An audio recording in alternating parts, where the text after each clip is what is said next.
Yo, welcome back to the Michi from the Midwest podcast, man. I'm your host, Michi, man.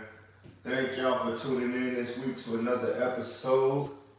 Y'all see what the fuck I got going on, man. I'm not playing with y'all no more, man. Like, this shit that been going on in the news with Colorado, y'all gotta stop playing. I know y'all been waiting for my boy to fall off.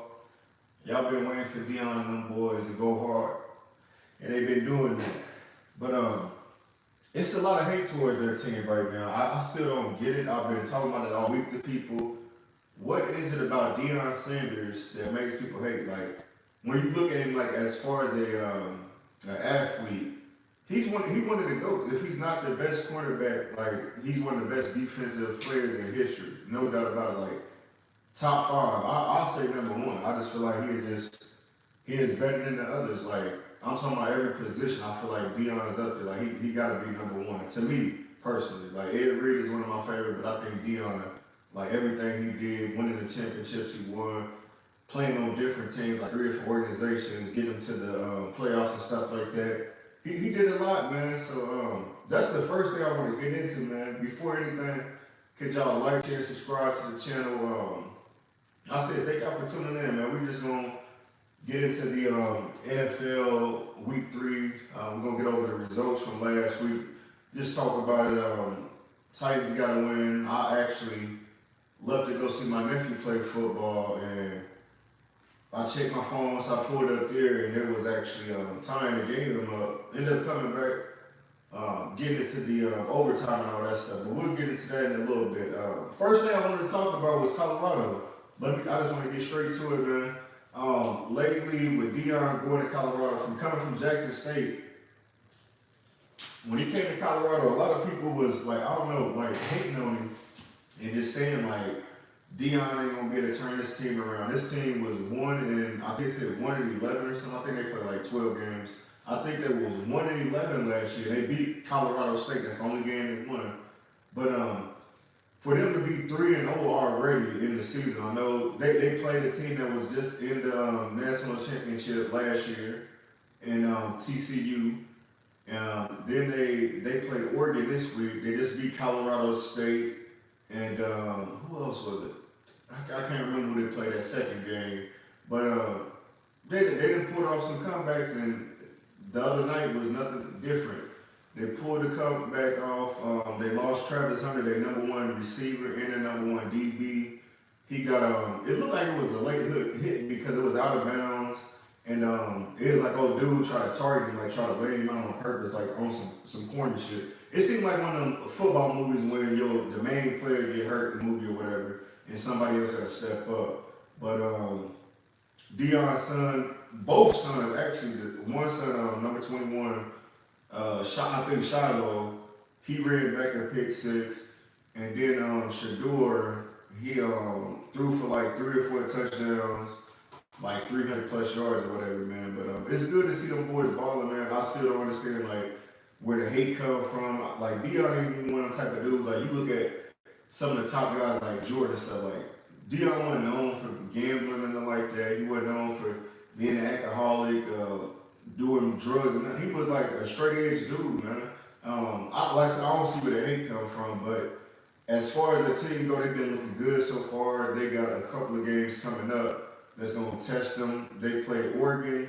I think they said these dudes average like 58 points a game. So out of 3 weeks, they had at least 50 plus points.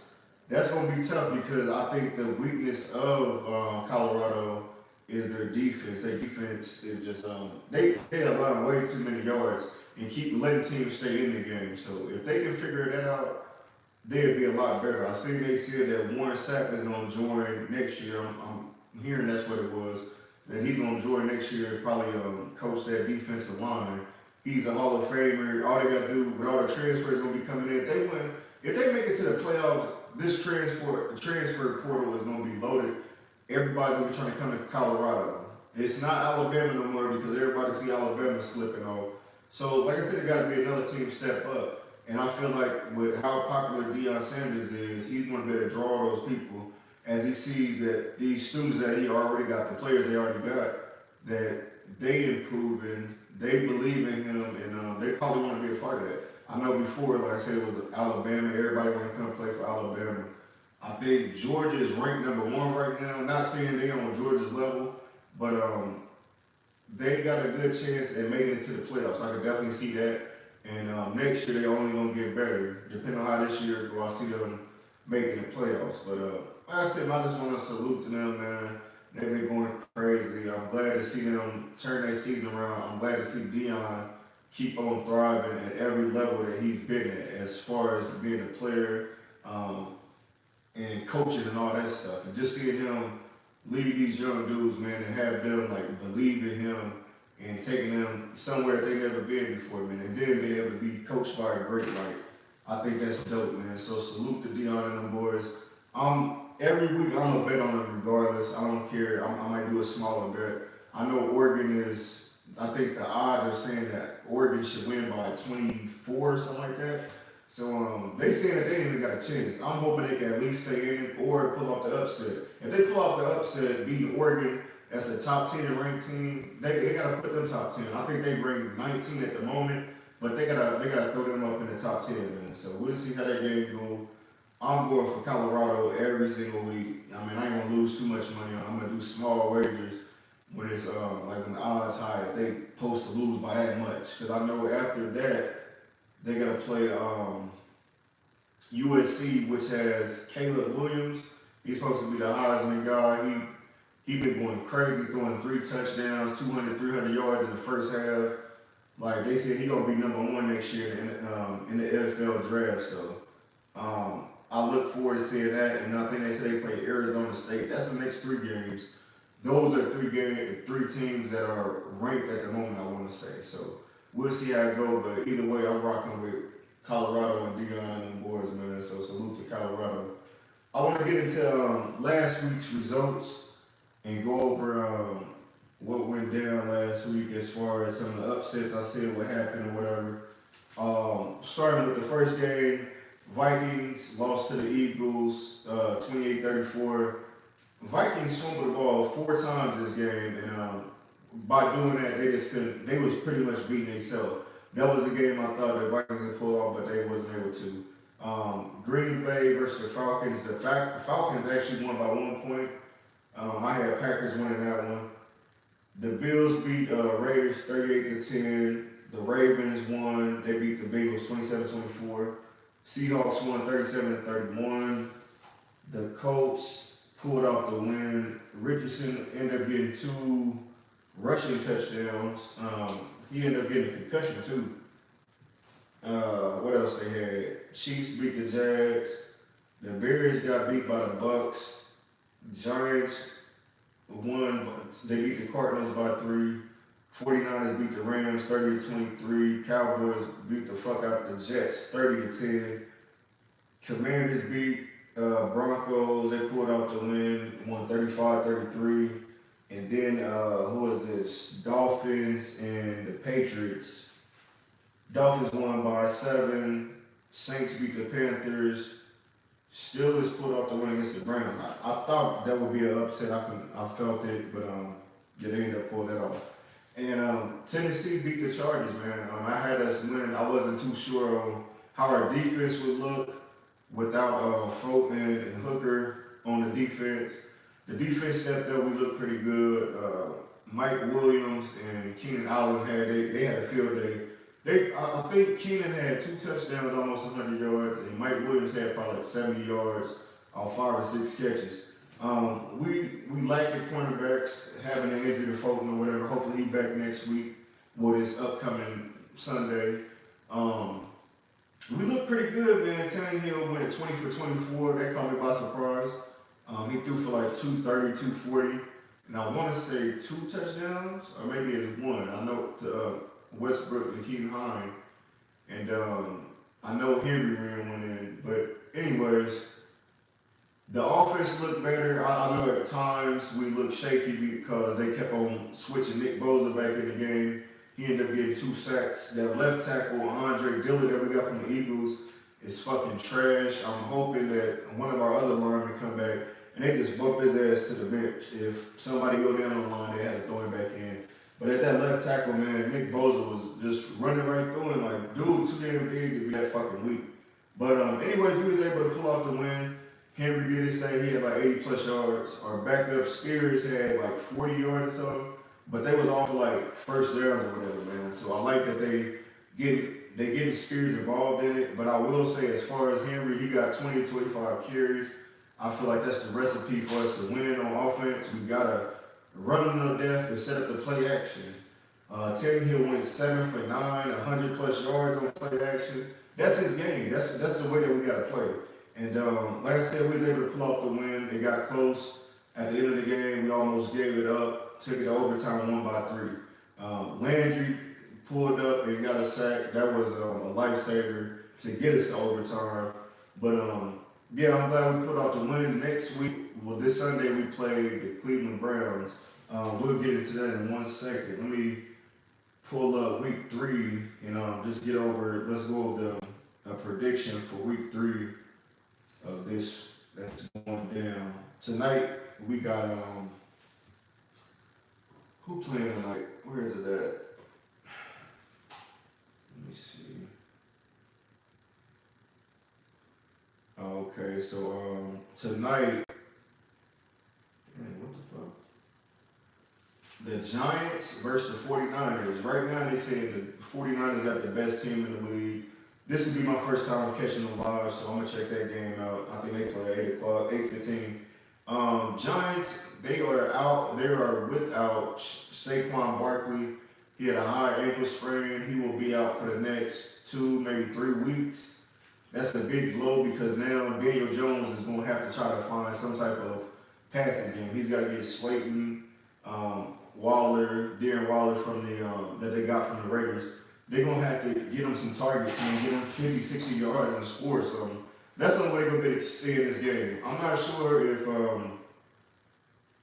who the backup is for the Giants as far as the running game, but I know it's going to be rough without Saquon. Like I said, he pretty much is the defense. As you know, he's got put on a franchise tag. They didn't want to give him a long-term contract.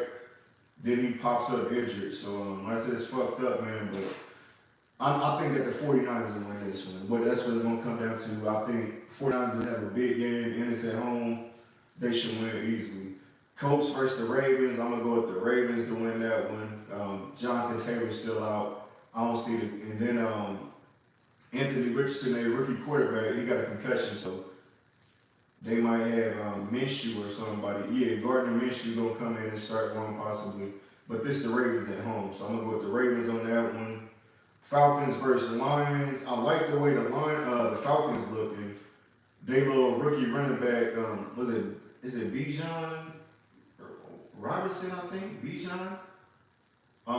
That dude cold, man. Like he looking real good right now.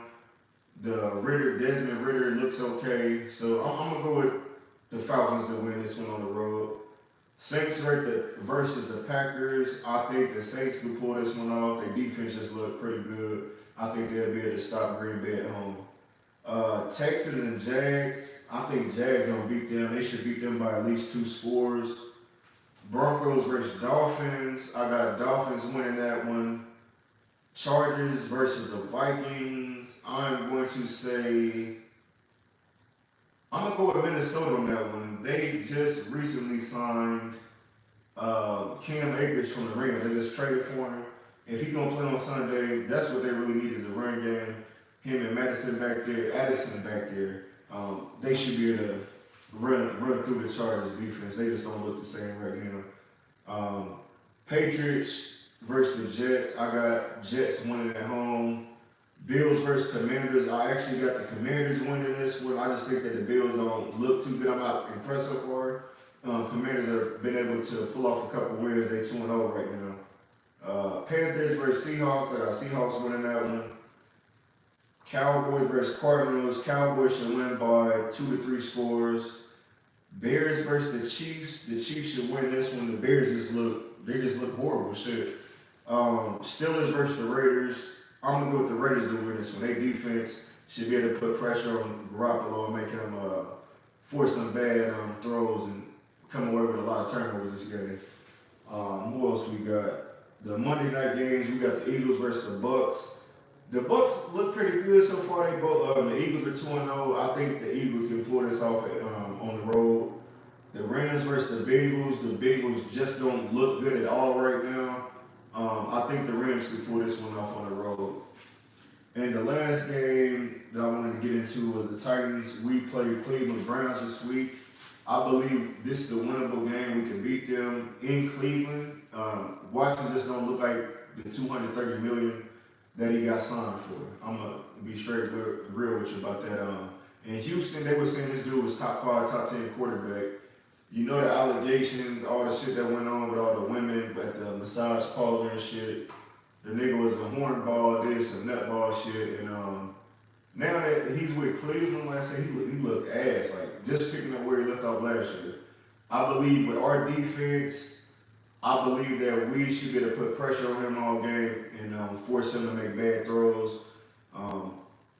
Get short field. That's gonna be the key here. If we can get the short field, I believe that Spears and Emerie will be able to run through these dudes. And on top of that, if one of the linemen is supposed to be getting activated this week, if he comes back and replaces Andre Dilley, we should be able to do play action a lot more this game and get Hopkins his first score of the year. He's been doing this thing. Burks came up big last game, but I want to see Hopkins get his first score as a Titan. So I'm looking forward to that.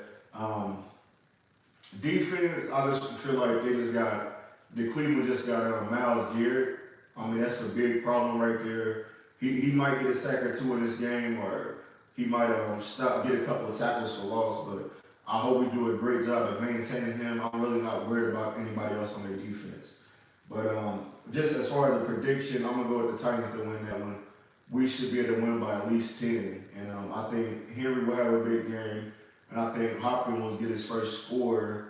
I think the defense will come up big. I can see us getting at least 4 or 5 sacks, maybe a touchdown, interception or 2 this game. So that's all I got for this week for football. The next thing I wanted to talk about was a topic I ran across with Tyler Perry, and just to speak on it real quick, I just wanted to give my opinion on this situation. And pretty much what he was saying from it was that a lot of black women are making more money than men. What Tyler Perry was saying, and from what I read, was that a woman is okay with paying the bills, and a man should be okay with that. Like if she feels that if she's the breadwinner, if she can take care of her man and stuff, then that's cool, because y'all found each other. Y'all know like financially who is making more money and stuff like that. But a man should be okay with that, and a woman should be okay with that.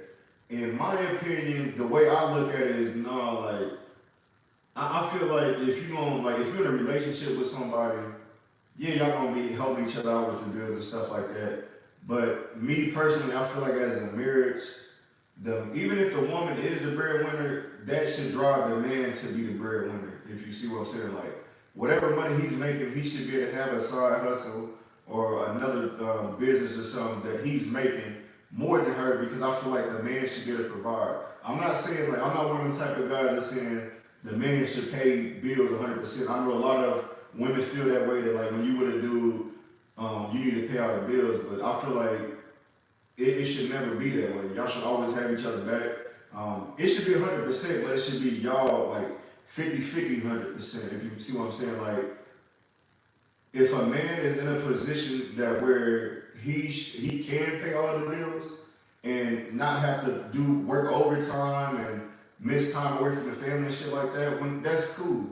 But also, a man should want a woman that can match what he got. You feel me?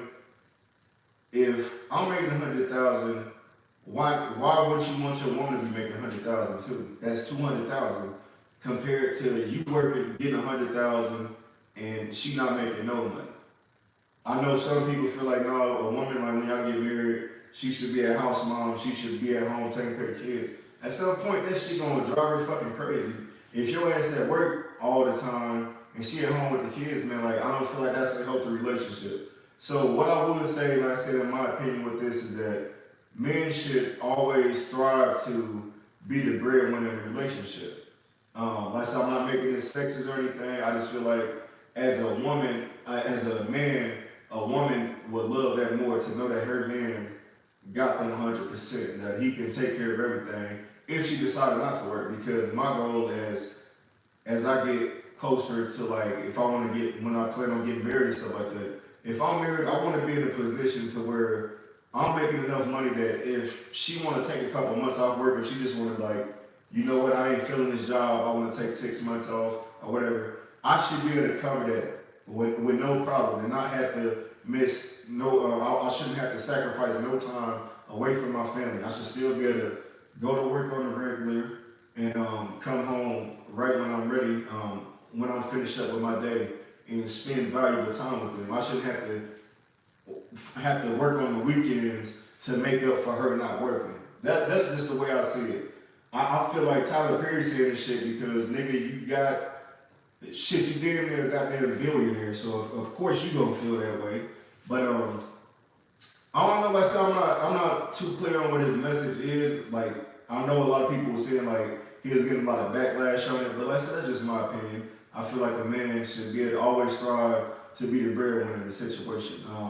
Y'all let me know let me know y'all opinion on that. Who should be the breadwinner?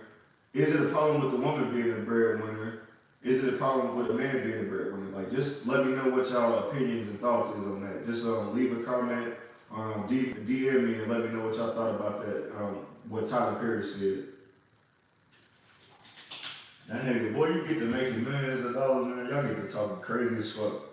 That's the way I look at it. But anyways, next thing I wanted to get into right quick was the who was that tape I was listening to? Oh, as far as the news go, I want to say happy birthday to my daughter Emerie. She turned 4 yesterday. I had a good time with her. I'm gonna post a couple of pictures in the video of her singing happy birthday to her. She got a lot of shit, man. I'm starting to realize as being a dad, like, and having a daughter, I don't know how it is for boys yet. I can see like my nephew and stuff. I feel like they get like clothes and stuff like that, but I feel like when you got a little girl, it's like everybody just double up on the shit. Like, they come with, instead, like with a boy, you would get 2 toys and some money or some shit. With a girl, she get like 20 goddamn outfits, 10 toys, and some money, like a whole bunch of shit. But anyway, I just want to say happy birthday to her. Turned 4 years old. Today I actually took the day off just to spend the day with her. She's been in preschool for a while. Today was my first day being able to put her on the bus and get her off the bus. So that was something I was looking forward to. Just with how me and my lady's schedule is, I mean, that's just the way it is right now. But I was happy to just see her run on the bus, like happy to go do something else besides sit up under her mama and dad or whatever. But I just want to say happy birthday to my little girl, man. She's definitely changing me for the better. And I'm trying to set myself up to be the best version of me. So when she gets to the age, she know what to look for in a man or whatever. But I just want to say happy birthday to her, and I really love her. And look forward to these next years, man. As she get older, she start to talk a little more. I know she seemed like she's gonna be a big talker, man. So I just look forward to the conversations, man, and just seeing what she see, man, like how she view life, and I'm gonna just help be a great dad and be the best version y'all can possibly be for her, man. But yeah, happy birthday to Emerie. Next thing I wanted to speak on was the music that I listened to a little bit ago, actually. Diddy dropped a tape called Off the Grid. I listened to about 5 songs on here, 5 or 6 songs. That was cool on here. He pretty much got a lot of features on here. I just wanted to say who the features was on here. I'll probably have a top 5 for this list next week on like what my favorite songs was, because I only heard 6 songs. A couple of them was cool, but I want to hear the rest of the tape. I think it's like 23 songs on here. He got Brought by Love, The Dream on here, What's Love, Nova Wave. Deliver Me got Busta Rhymes, Don Richard, and Kalina, whoever that is. Stay a While got Naja. Homecoming got Jazzy. Pickup is Jacquees and Fabulous. Tough Love is Sway Lee. So I must have heard like 7 songs. I think that was the last track I heard. What else? Who else he got on here? He got Need Somebody, Jasmine Sullivan. Mind Your Business is with Ty Dolla $ign. Nasty, the interlude is with Jazzy. Reaching, Ty Dolla $ign's Coco Jones. State Part 1, Colleen, For Real, Casey, Jeremiah. I Like with Mary J. Closer to God with Tiana Taylor. I say Tatiana Taylor. Tiana Taylor. Boo Hoo is Jeremiah. Burner Boy interlude is with Burner Boy. Kim Porter, a song to his lady that passed away. Babyface and John Legend. And number 23 is Space with Her. So he got a lot of features on here. Y'all know how Diddy do. I wasn't expecting him to rap on this one actually. I just thought he was gonna be in the background saying this little ad-lib and shit. But like after the first 5 to 6 songs, he was pretty much rapping or talking on that shit for the most part. But like I said, some of them they've been alright. I'm gonna listen to the rest of it and let y'all know what my top 5 is from that. Next thing I wanted to speak on right quick was the Shy. I haven't talked about it for the last 2 weeks. We kind of fell behind like a week because it's Tommy, the Power Force with Tommy came back on. So now we've been watching that and the Shy. So we got behind like a week or so, or whatever. Anyways, so far that what's been going on. The kids recently just went to homecoming and they pretty much graduated. Kevin has announced that he's going to New York and California to be a full-time gamer instead of going to college. Papa, his dad, ended up getting killed. The light-skinned, what's his name? Nudie or some shit? That be with dude, his main hitter or whatever. He went in there and killed him and shut the crib. It was right after Papa got into an argument with his pops. What else going on there? Keisha still into it with Emmett. They found some money up in the crib that he was holding for them, for Duda and them. And Keisha was saying like she don't feel protected. She wants them to move out or get the money out the crib or whatever. Emmett, he been trying to be a gangster, man. He said he's gonna take care of the situation.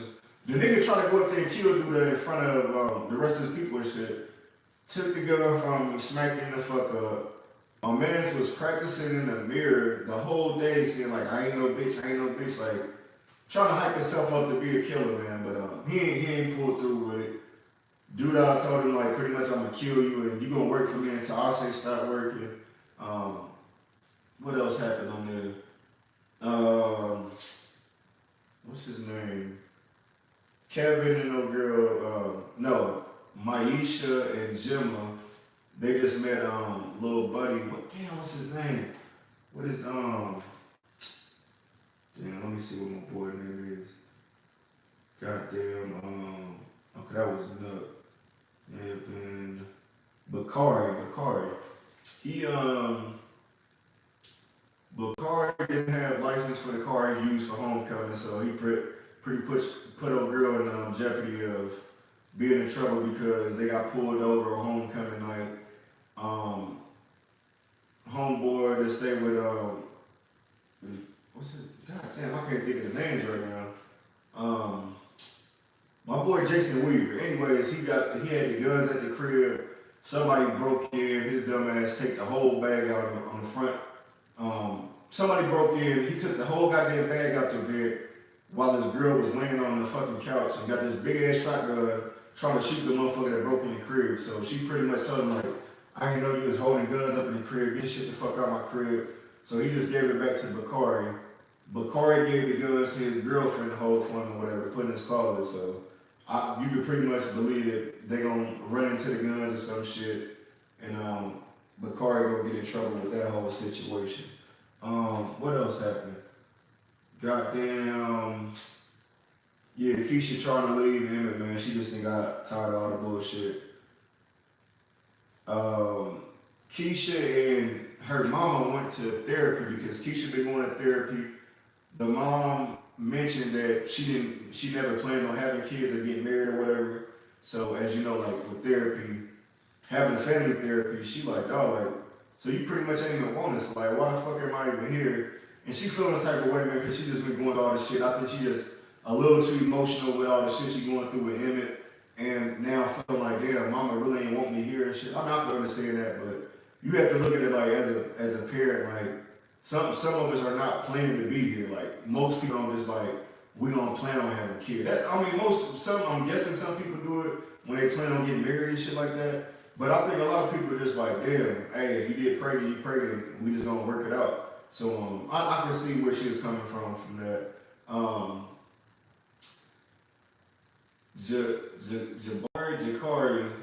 Bakari, sister just came home. He ain't seen her for some years. She's pretty much a rapper. She come to rap with at the homecoming, and Jim are pretty much trying to sign her. So her and Maisha pretty much into it because Maisha is feeling like the sister is taking the spotlight from her, and then the girl is trying to get at Gemma. So that got Jakey feeling some type of way. Like he hated because he's like, damn, old girl gay, and she trying to get at my girl right in front of me. So like it's like this nigga's beefing with a whole girl out here, man. But that's where we are with the episode right now. Somebody gonna die soon. I don't know if it's gonna be Duda or it's gonna be somebody that he's been beefing with. I don't like the Pops or him. They gonna get one of them soon. But I think they got renewed for another season. So I don't think like they gonna get rid of one of the main people as far as the story goes. So we'll see how that turned out. The next thing I wanted to talk about is where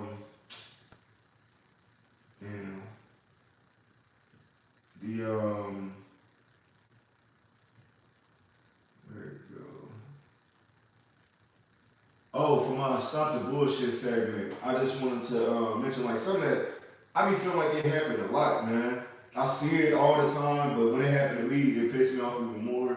And that's when you see somebody talking to somebody, like if you see somebody in mid-conversation, if you got something to say, like try to make eye contact with that person, but don't just fucking jump in and just get to talking like a motherfucker ain't standing here. I don't know if it's from like, some people just take it as like, damn, he just a laid back person. What I gotta say is more important, but I don't be trying to hear that shit. Usually if that happens, I just walk the fuck away because I don't want to snap the fuck out. But I'm big on respect, man. Like I said, I see it a lot. Like working where I work at, just seeing people in stores and stuff. You can see somebody, they just mid-conversation, somebody butt in. I'm not talking about like kids, because kids need that attention. They don't give a fuck who talking. But I'm talking about grown-ass motherfuckers. If you see a grown man talking to a grown man, keep your fuck ass comments to yourself until a motherfucker done talking. That's all I'm gonna say. I see it too much. Like I said, I'm big on respect, man. I was raised with my mama and grandma, and that was one of the main things they pushed in our household was respect. So if y'all be guilty of doing it, honestly, like I said, I don't believe I've ever like just butted in and start talking to somebody. That's how big on respect. I don't give a fuck who talking. Like y'all talking, hey, holler at me in a minute. Say something, but don't just jump in the fucking conversation like whatever the fuck you gotta say is more important. On to a brighter note, I wanted to get into my top 5 stocks, how they moving right now. As I told y'all all month, September is the slowest month in the stock market. You will see a lot of red on a lot of stocks, and that's exactly what it's been. I know, like, what's this, Thursday, probably around Tuesday, the stocks went up. They went up probably like $20, $30 for, if like, depending on your portfolio. I know mine went up like $20, $30 or something like that. But it's pretty much been red all year. I mean, not all year, but all September, just like the prediction. So, but as far as where they are, what they looking like this week, Amazon is at $128.90. Bank of America is at 2803. Wells Fargo is at 4230. S Gold, that's the gold ETF, it is at 1837, and Apple is at 173.92. So again, like I told y'all last week, even if you don't want to buy stocks while they hit low right now, just continue putting into that buy power so you got money already sitting there. So when the stocks start moving back up, you can make that play right away. You ain't got to worry about transferring nothing, the bread already sitting here. But I also, every week, I want to give y'all a reason why I believe we should be investing. Like I said, I'm fairly new to it. I've only been investing 3 or 4 months. I've been learning as I go. I've been doing my research, watching valuable videos. But one thing I do realize, and the way I can put it this week, is that this fourth quarter is usually when we spend our most money. We got 3 of the biggest holidays coming up. We got October, we got Halloween. November, we got Thanksgiving. December, we got goddamn Christmas. And 6 days later, we got New Year's Eve, you feel me? New Year's. I believe that is the most time, if you look at most of these jobs, that is when they start pushing overtime a lot. This is when everybody stop having like, damn, you know what? I gotta come in, even when the weather starts getting bad, it's snowing and shit, I gotta come in and work even more just to work overtime, just so I can get these gifts for everybody in my family, the ones I'm gonna get these gifts for. I believe if you had stocks already sitting there, as your portfolio starts to grow, those are stocks that you can sell instead of having to work that overtime. Instead of working those 20, 30 extra overtime hours, let me sell these stocks right here, these 10 stocks. Get the bread off that, get whatever gifts I'm gonna get. That's out the way. I don't have to work no extra overtime and nothing like that. Now let me go back to building my portfolio. I feel like that's a good reason why you should invest. I don't believe that we should be working 8 hours is cool, but when you have to work 10 to 12 hours, I just believe like that's pretty much your average sleep you're supposed to be getting is 7 to 8 hours. If you're working 10 to 12 hours, you are working more than you're sleeping. Like, how are you gonna be well rested if you're working more than you're resting? You feel me? So I just believe like we should all look into doing stocks at some point in our life. As my portfolio builds, y'all gonna see the proof, and I just hope that I'm able to inspire the next person to start taking it more serious. So, like I said, we set ourselves up for success. Generational wealth. We got kids that want to go to college. We got that bread already sitting there. We don't have to go out, work overtime, get one of these big ass loans and have to pay it back in a couple of years or for the next 20, 30 years. So just something for y'all to look into, man. I'm real big on that, and that's something I'm gonna push weekly because I believe that's what we should be doing. I think that's all I got for y'all today, man. I'll say the top 5. My top 5 for this week is let me get back to the schedule. Top 5 upsets I can see this week. I am going to go with, let me see, 5 of them. I'm going to say Packers could beat the Saints. If Jordan Love is able to throw for at least 200 yards, and if Watson is back, I think Watson might be back. I believe that they can pull off the win. What else we got? I can see with the Patriots being 0-2, I can see them beating the Jets because it's a divisional rival. They got Zach Wilson, they don't got Aaron Rodgers. If they keep on putting pressure on Zach Wilson, he's just gonna be doing some crazy shit like he was doing last week. So I can see that being an upset. What else we got? I can see the Buccaneers beating the Eagles just because they, on offense, they've really been looking really sketchy out there. I know AJ Brown been in Jalen Hurts' ears saying like you ain't getting the ball to me enough or whatever. They don't like the plays being ran. I can see Buccaneers pulling that off. They got a solid defense, so they can put pressure on Jalen Hurts and shut down either Smith or AJ. They can win this game. Yeah, I think the Rams versus the Bengals, that's an upset to me because the Bengals shouldn't be dropping 0-3 with the team they got. They saying Joe Burrow is looking better. His hamstring are really bothering him during practice this week, so that will be the other game.